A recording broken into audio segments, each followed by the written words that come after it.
ඔන්න ඔයාලට ගොඩක් ප්‍රයෝජනවත් වෙන ඒ වගේම තමයි යොම්පියුම් වැඩවලදී ඔයාගේ කාලය ඉතුරු කරගන්න පුළුවන් විදිහ ඉතාමත් වටින වීඩියෝ එකක් තමයි අද මම අරගෙන ආවේ. කළු පොල් මාළුව කියන්නේ හැම ගෙදරකම වගේ හැදෙන කෑමක්. ඉතින් කොස්සට, වට්ටක්කා, කැකිරි, පොලොස්, කොහිල ඔය වගේ ගොඩක් කෑම වර්ග ඔයාලා කළු පොල් අඹරලා හදනවා. ඉතින් ගොඩක් වෙලාවට අපි කරන්නේ වෙලටනේ ওই මිශ්‍රණය බෙදලා අඹරලා කරලා ගන්නෙ. ඉතින් අද මම වීඩියෝ එකක් කරන්න හිතුවේ ඔයාලට මේ කළු පොල් වලට දාන මිශ්‍රණය එකපාර හදාගන්න විදිහ කොහොමද කරගන්නේ කියලා. කාලයක් තියාගන්නත් පුළුවන් මේ විදියට. ඉතින් මේ රෙසිපි එක ඔයාලට ප්‍රයෝජනවත් කියලා හිතනවා නම් අමතක නොකරම ලයික් එකක් කමෙන්ට් එකක් දීලා තවත් කෙනෙක්ට බලන්න ෂෙයා කරන්න කියලා ආදරෙන් මතක් කරනවා. අපි දැන් බලමු එහෙනම් කොහොමද මේක හදාගන්නේ කියලා. මුලින්ම මම කරේ පොල් ටිකක් ගාලා අරගෙන තද අවුවේ වේලලා අරගත්ත දවස් දෙකක්. විශේෂයෙන් මතක් කරනවා මෙතනදී හොඳට තද අවුව තියෙන දවසක තමයි මේක කරගන්න ඕන. දවසෙන් දෙකෙන් වේල ගන්න ඕන. ඉතින් මේ දවස්වල කරගන්න ඕන නම් ලේසි මොකද අවුව ගොඩක් සැරට තියෙන හින්දා. ඉතින් මේ වගේ හොඳට සරසර ගන්න පදමට වේලලා තියාගන්න ඕන මේ පොල් ටික. ওই විදිහටම අපි හාලුත් හොඳින් සෝදලා වේලලා අරගන්න ඕන. මෙෂරින් කප් 4න් 3ක් වගේ අරගන්න. ඉතින් අමු පොල් මම මෙතනදී මෙෂරින් කප් එකමාරක් වේලලා අරගත්තේ. වේලෙදි කෝප එකයි කාලක් වගේ තමයි තිබුණේ. ඉතින් මේ ප්‍රමාණයට හරියන තමයි අනෙක් හැමදේම අරගන්නේ.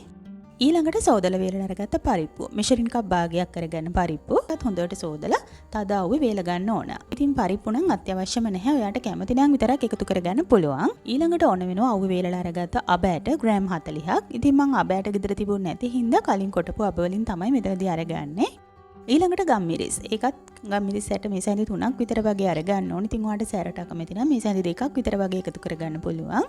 ගම්මිරිස් ඇටත් ගෙදර තිබුණේ නැහැ. ඉතින් අද තිබුණේ මෙන්න මේ වගේ කලින් කොටාගත්තු ගම්මිරිස් ටිකක් මම ඒවෙන් තමයි අරගත්තේ. මේ ඉඟුරු හොඳට සෝදලා තෙත ඉවත් කරලා දවස් 3ක් 4ක් වගේ හොඳට වේලලා තමයි අරගෙන තියෙන්නේ. අමු ඉඟුරු ග්‍රෑම් 25ක් වේලලා අරගත්තම එන ප්‍රමාණය තමයි ඔයාලා මෙතනදී අරගන්න ඕන. ඉඟුරුත් අත්‍යවශ්‍යම නැහැ. ඉතින් එකතු කරගන්න පුළුවන් නම් රස ගුණ වගේම හරිම සුවඳයි. ඉතින් ඊළඟට සුදුලූණු. ඒකත් අපි පොතු ඉවත් කරලා තද අවුවේ හොඳට දවස් 3ක් 4ක් විතර වේලලා අරගන්න ඕන. සුදුලූණු ග්‍රෑම් 150ක් වේලලා එන ප්‍රමාණය තමයි මම මෙතනදී අරගෙන තියෙන්නේ. ඊළඟට කැමති නම් ඔයාට කරපිංච කොළාහුරක් එනසල් කරලක් කරාබුනෙට්ටක් වගේ එකතු කරගන්න පුළුවන්. කුළුබඩු වර්ග කොයි දේත් ගුණ නිසා එකතු කරගත්තට ප්‍රශ්නයක් නැහැ. ඉතින් සාමාන්‍යයෙන් එදිනෙදා කළු පොල් හදාදී නම් ওই දේවල් ඔක්කොම දාගන්න නැහැනේ අපි. ඉතින් ඒ නිසා තමයි මම මේ මතක් කිරීමත් ඔයාට මෙතනදී කරේ. දැන් අපි මුලින්ම වියලි පොල් ටික තමයි බෙද ගන්න ඕන. ඉතින් මෙතනදී ලිපේ ගින්දර වැඩි කරගන්න එපා. පොල් ටික පිච්චිලා නිකන්ම කළුවේ වේලිලා තියෙන හින්දා ඉතින් අඩු ගින්දරේ වැඩි වෙලාවක් අරගෙන හොඳට මේ වගේ කලවම් කරන ගමන් බෙද ගන්න ඕන. ඔය බලන්න ටික ටික පාට වෙනස් වෙන විදිහ. ඉතින් ওই විදිහටම අපි විනාඩි 10ක් විතර හැමින් සීරුවේ මේ පොල් ටික බෙද ගන්න ඕනේ. මෙන්න මේ වගේ තද දුඹුරු පාට වෙනකල්. මේ වෙලාවේ හරිම සුවඳයි. ඉතින් පොල් ටිකට හොඳට තෙල් ගතිය එහෙමත් ඇවිල්ලා තියෙන්නේ. අපි දැන් මේක ලිපෙන් බාලා වෙන භාජනයකට මාරු කරගමු. ඊළඟට බෙදගන්නේ හාල් ටික. හාල් ටිකත් මෙන්න මේ වගේ අඩු ගින්දරේ කලවම් කරන ගමන් අපි බෙද ගන්න ඕනේ. ඉතින් කළු වෙන දෙන්න එපා. හොඳට තද පාටට එනකම් බෙද ගන්න.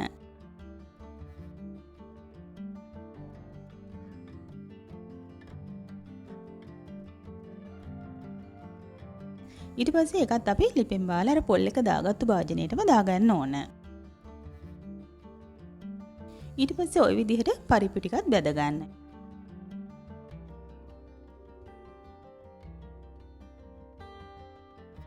ඉතින් පරිප්පු ටික මෙන්න මේ වගේ ටිකක් විතර පාට වෙනස් වෙගෙන එද්දි ඒකටම අපිට පුළුවන් ගම්මිරිස් ටික එකතු කරලා බෙද ගන්න. විනාඩියක් දෙකක් වගේ යද්දි මම අබ කුඩු ටිකත් ඒකට එකතු කර ගන්නවා. ඉතින් ඔය අබ ඇට එකතු කරනවා නම් ගම්මිරිස් ටිකයි අබ ටිකයි එක වෙලාවෙ එකතු කරගන්න පුළුවන්. ගම්මිරිස් අබ මේ දෙකම හොඳට සෝදලා අවුවේ වේලලා තමයි අරගන්න ඕනේ කියලාත් ඔන්න මතක් කරනවා මෙතනදී.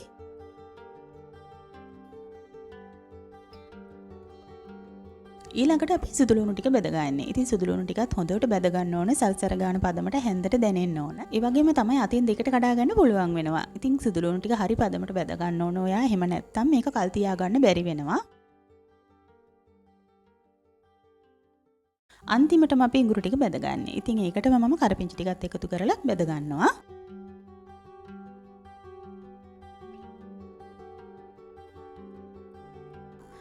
ওই විදිහට ඔක්කොම දේවල් බෙදගත්තට පස්සේ හැන්දකින් හොඳට මෙන්න මේ වගේ අපි කලවම් කරගන්න ඕන. ඊළඟට අපි මේ ටික හොඳට නිවුනට පස්සේ ග්‍රයින්ඩර් කප් එකට ටික ටික දාලා ග්‍රයින්ඩ් කරගන්න ඕන. ඉතින් ඔන්න ඔය විදිහට තමයි මම ඔන්න ටිකක් වැඩිපුර කල් තියාගන්න පුළුවන් විදිහට එකපාරට කළු පොල් මිශ්‍රණය පවුඩර් එකක් විදිහට හදාගත්තේ. ඉතින් මේක දාලා උයන්න පිහන හරිම ලේසි. සැරින් සැරේට හදා ඉන්න ඕනේ නෑනේ වෙනද වගේ. ඔක්කොම ටික මම දැන් ග්‍රයින්ඩ් කරගෙන ඉවරයි. ඉතින් ග්‍රයින්ඩ් කරගත්තට පස්සේ මිශ්‍රණය හොඳට ආයෙමත් මේ වගේ අපි කලවම් කරගන්න ඕන බෝතලයකට දාගන්න කලියෙන්.